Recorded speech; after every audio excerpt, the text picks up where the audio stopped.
Shri Radhe everyone, welcome back to my YouTube channel. मैं आ गई हूँ आपकी अपनी favourite story advocate Anjali Awasthi का आज का एपिसोड लेके। एपिसोड बहुत ही इंटरेस्टिंग होने वाला है, जहाँ पे हम देखने वाले हैं कि आरती को पता चलने वाला है कि उसके पापा की जो डेथ हुई थी वो गाड़ी कहाँ की थी और उसके पीछे किसका हाथ था।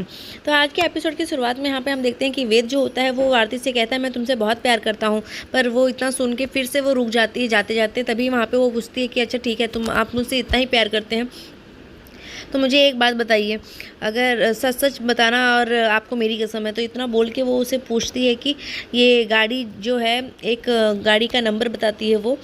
तो वो उससे पूछती है कि ये गाड़ी यहीं कुसुमगंज की ही है, तो वो गाड़ी किसकी है और किसके नाम पे है। तो फिर से पूछता है कि ये कौन सी गाड़ी का नाम बताया, आप नंबर फिर से बताइए ज़रा। तो वो फिर से पूछती है उससे और वो बताती है कि ये गाड़ी यहाँ पे यहीं की है और 21 साल पहले यहाँ से चोरी हुई थी। तो यहाँ पे हम देखते हैं कि वो उससे जैसे ही पूछता है तो वो बताता है कि ये गाड़ी तो यहीं कुसुमगंज की ही है। और वो पूछती है कि किसके नाम पर है ये गाड़ी। तो वो बताता है कि ये गाड़ी उदय राजवंशी के नाम पे है। तभी यहाँ पे हम देखते हैं कि वो जैसे ही इतना सुनती है तो वो शॉक्ड रह जाती है कि आप क्या बोल रहे हैं। तो वो बताता है कि क्या हुआ, लेकिन तो वो बताती है कि इससे मेरे बचपन की बातें जुड़ी हुई है, मेरी जन्म से इसका कनेक्शन है। तभी यहाँ पे हम देखते हैं कि वो पंकज पुरोहित के पास आ जाती है और यहाँ पे वो उनसे बताती है कि सर ऐसा ऐसा है, मुझे जो भी इन्फॉर्मेशन मिली है वो सब सच है, आप प्लीज़ एक बार इसके लिए इन्वेस्टिगेशन कीजिए। तो वो बोलता है कि आप इतने कॉन्फिडेंस के साथ कैसे कह सकती हो और आपको किसने ये इन्फॉर्मेशन दी। तो वो बताती है कि जिसने भी ये इन्फॉर्मेशन दी है वो मुझसे कभी झूठ नहीं बोल सकता, उसने सच ही बताया। तो वो पूछता है कि किसने बताई है पर आपसे। तो वो बताती है कि वेद रघुवंशी ने। तो जैसे ही वो वेद रघुवंशी का नाम लेती है तो वो समझ जाता है कि इसी के साथ तो आपकी शादी भी तय हुई थी ना। तो वो बोलती है कि हाँ सर, वो मुझसे बहुत प्यार करता है, इसीलिए वो मुझसे झूठ नहीं बोल सकता है। तो आप एक बार प्लीज़ इसके बारे में बात कीजिए, एक बार कॉल तो कर सकते हैं। तभी यहाँ पे हम देखते हैं कि पंकज जो होता है वो उदय रघुवंशी को फ़ोन करता है और उससे बोलता है कि एसीपी पंकज पुरोहित बात कर रहा हूँ। तो वो पूछता है कि ये सर बोलिए किस लिए आप किस लिए, मैंने क्या जुर्म किया है और क्या मैंने क्राइम किया है जिसकी वजह से आपने फ़ोन किया है, पुलिस का फ़ोन मेरे पास क्यों आया है। तभी यहाँ पे हम देखते हैं कि पंकज जो होते हैं वो उससे सारी बातें बताते हैं कि आपके नाम से एक गाड़ी है जिस पे आपका नाम है। तो वो गाड़ी का नंबर बताते हैं और उसे बताते हैं कि ये आपके नाम पे है ये गाड़ी। तो उसे बोलता है कि ये सर पर किस लिए, क्या हुआ है। तो वो बताते हैं कि इस गाड़ी से एक डेथ हुई है, जिसकी एक एक्सीडेंट हुआ था। तो वो एक्सीडेंट में एक जन की मौत हुई है। तो मैं जान सकता हूँ कि इसके पीछे किसका हाथ है। तो वो बताता है कि एक्चुअली ये सर ये गाड़ी उस एक्सीडेंट के पहले 2 दिन पहले ही मेरे से यहाँ से चोरी हो चुकी थी। और उसके बाद जो भी तहकीकात हुई थी, पुलिस मेरे घर आई थी, तो उसके लिए मैंने अपने वकील को हायर किया था और उस वकील ने मेरे सारे केस को हैंडल किया था। और अगर आपको कोई भी इन्फॉर्मेशन चाहिए तो आप मेरे वकील से बात कर लीजिए। तो उसे पूछते हैं कि आप किस वकील के, आपका वकील कौन था। तो बताता है कि एडवोकेट राघव सिंह राजपूत, आप जानते ही होंगे।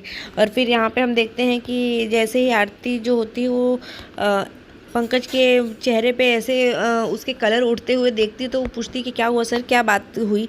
तो वो बताते हैं कि वो उन्होंने बोला है कि वो 2 दिन पहले ही चोरी हो चुकी थी, जिस दिन एक्सीडेंट हुआ था। और उसके बाद वो उससे फिर पूछती है कि वो बताते हैं कि उन्होंने बताया है कि वो सब जो भी उनके घर पे केस हुआ था और जो भी पुलिस की मामले हुए थे वो सब उनके लॉयर ने हैंडल किया था। और वो लॉयर का नाम है एडवोकेट राघव सिंह राजपूत। और जैसे ही वो सुनती है तो वो सच में शॉक्ड रह जाती है।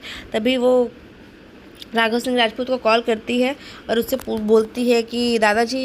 तो जैसे ही वो दादाजी उसके मुंह से सुनता है तो वो गुस्सा हो जाता है। तो वो बोलता है कि मुझसे दादाजी मत बोलो, क्योंकि मेरे घर पे अवस्थी बैगर्स और डॉग्स का आना अलाउड नहीं है और ना ही इस घर में कभी उन लोग को जगह मिलेगी। और यहाँ पे हम देखते हैं कि वो इस तरीके से जैसे ही बोलती है तो उसे लगता है कि जो आरती होती है उसको बहुत हर्ट होता है।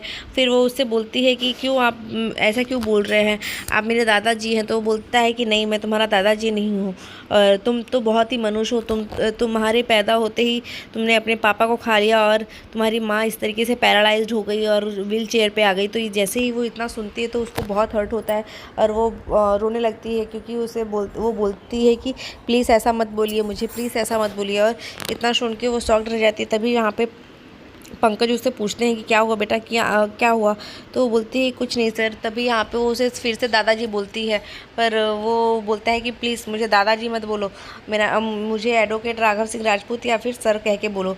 तो उसे बोलती है कि ठीक है एडवोकेट राघव सिंह राजपूत सर, मैं आपको आज के बाद दादाजी नहीं बोलूँगी जब तक आप नहीं बोलेंगे खुद से, और आज के बाद मैं कभी नहीं बोलूँगी, कभी नहीं बोलूँगी। वो फिर से और वो उससे वादा करती है कि मैं कभी आपको ऐसा नहीं बोलूँगी दादाजी। तो यहाँ पे हम देखते हैं कि वो उसे बताती है कि मैं आरती अवस्थी, और मैं एक केस के लिए केस के सिलसिले में तहकीकात कर रही हूँ। तो उसके बारे में वो सब बताती है कि 21 साल पहले एक गाड़ी से एक एक्सीडेंट हुआ था दिल्ली शहर में, जो कि एक एक्सीडेंट नहीं है जिससे सबको बताया गया है कि वो एक्सीडेंट है, पर वो एक एक्सीडेंट नहीं रहता, वो एक सोची समझी साजिश और एक सोची समझी मर्डर की गई होती है। तो यहाँ पे हम देखते हैं कि वो उसको बताती है कि वो गाड़ी जो है वो उदय रघुवंशी की थी, और उनके जो उस गाड़ी से जिसका एक्सीडेंट हुआ था वो अमन सिंह राजपूत और अंजलि सिंह राजपूत का हुआ था, जिसमें अमन सिंह राजपूत की ऑन द स्पॉट डेथ हो चुकी थी, और जो अंजलि अवस्थी है वो हमेशा के लिए पैरालाइज्ड हो गई थी और व्हील चेयर पे है वो।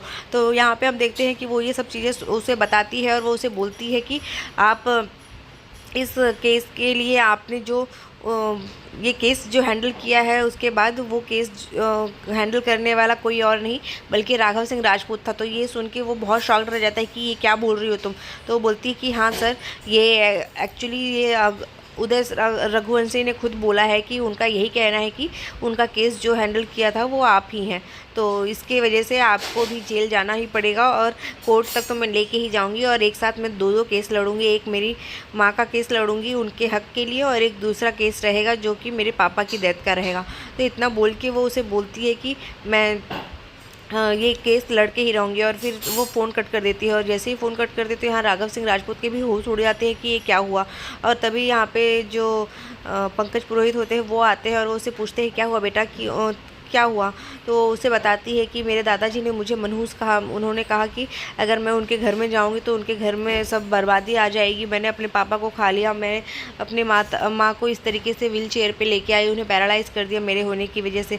तो वो रोने लगती है। तो उसे बोलता है कि इस तरीके से हिम्मत मत हारो बेटा, मैंने तुम्हारी माँ को कभी हिम्मत हारते हुए और कभी रोते हुए नहीं देखा है, वो हमेशा डट के सामना करती थी। तभी यहाँ पर हम देखते हैं कि राघव सिंह राजपूत जो होते हैं वो बड़ी सोच में पड़ जाते हैं कि उन्होंने ऐसा केस हैंडल किया है। तो वो भजन को आवाज़ देते हैं, और भजन जैसे ही वो वहाँ पे आता है तो वो उसे पूछता है कि क्या हमने किसी उदय रघुवंशी का केस लड़ा था, कोई भी किसी भी सिलसिले में उनका फ़ोन आया था, या फिर हमने किसी भी सिलसिले में उनका केस कोई लड़ा था। तो यहाँ पे जो भजन सिंह होता है उसके होश उड़ जाते हैं, वो समझ जाता है क्योंकि ये केस जो होता है वो भजन सिंह ही लड़ा रहता है उसके, और नाम दिया रहता है राघव सिंह राजपूत का, जिसकी वजह से जो फंसे तो वो राघव फंसे। तो यहाँ पे हम देखते हैं कि जैसे ही भजन ये सुनता है तो उसके होश उड़ जाते हैं। तो बोलता है नहीं सर, ऐसा तो कोई केस नहीं आया हमारे पास। और फिर उसके हाव भाव से ऐसा लगता है कि उसको सब पता है। तभी यहाँ पे हम देखते हैं कि वो जाने ही लगता है। तो वहाँ पे सानिया आ जाती है, और सानिया बोलती है कि तुम झूठ बोल रहे हो बड़े पापा, ये झूठ बोल रहा है, इसके चेहरे के कलर उड़े हुए हैं, मतलब ये झूठ बोल रहा है, इसने यही कुछ किया है। तो यहाँ पे हम देखते हैं कि वो उसे बोलता है कि नहीं सर, ऐसा कुछ नहीं है, हो सकता है कोई भी केस आ सकते हैं, पेंडिंग में हुआ होगा कोई केस, तो इतना सारे केस आते हैं, अब 21 साल पहले की बात है, कहाँ याद रहेगा। और फिर उसके बाद वो उसे बताता है कि क्या वो केस उसी गाड़ी से ही मेरे बेटे और बहू का एक्सीडेंट हुआ था। फिर वो बताता है कि हाँ हाँ सर, एक केस आया था उदय रघुवंशी कुसुम नगर से, पर वो सिर्फ एक गाड़ी की चोरी की केस थी। तभी वो ऐसे बोल के वहाँ से चला जाता है, और राघव सिंह राजपूत से पीछा छुड़ा लेता है कि वो कहीं फिर से बार बार उसे तहकीकात ना करने लगे इस बारे में। तो वो बोलता है कि हाँ वो फ़ाइल होगी कहीं पे पड़ी, तो उसे बोलता है कि हाँ वो फ़ाइल ढूंढ के निकालो और मुझे चाहिए इसी वक्त। और फिर यहाँ पे हम देखते हैं सानिया जो होती है वो बोलती है कि बड़े पापा ये झूठ बोल रहा है, आप इसके चेहरे पे मत जाइए, इसकी बातों में मत आइए। तो वो उसे बोलता है कि वो तुम्हारा पति है तो तुम ऐसा क्यों बोल रहे हो। तो वो बोलती है कि यही तो मेरी सबसे बड़ी सज़ा है कि वो मेरा पति है, वो इंसान एक मक्कार धोखेबाज इंसान है। और फिर यहाँ पे हम देखते हैं कि राघव सिंह राजपूत जो होता है वो बैठ जाता है और फिर वो आरती की बातों को याद करने लगता है कि जो भी केस हुआ था वो सब केस उसकी माँ के खिलाफ़ और उसके पापा के खिलाफ़ ये केस जो है वो राघव सिंह राजपूत ने लड़ा था। तो आज के एपिसोड में बस इतना ही।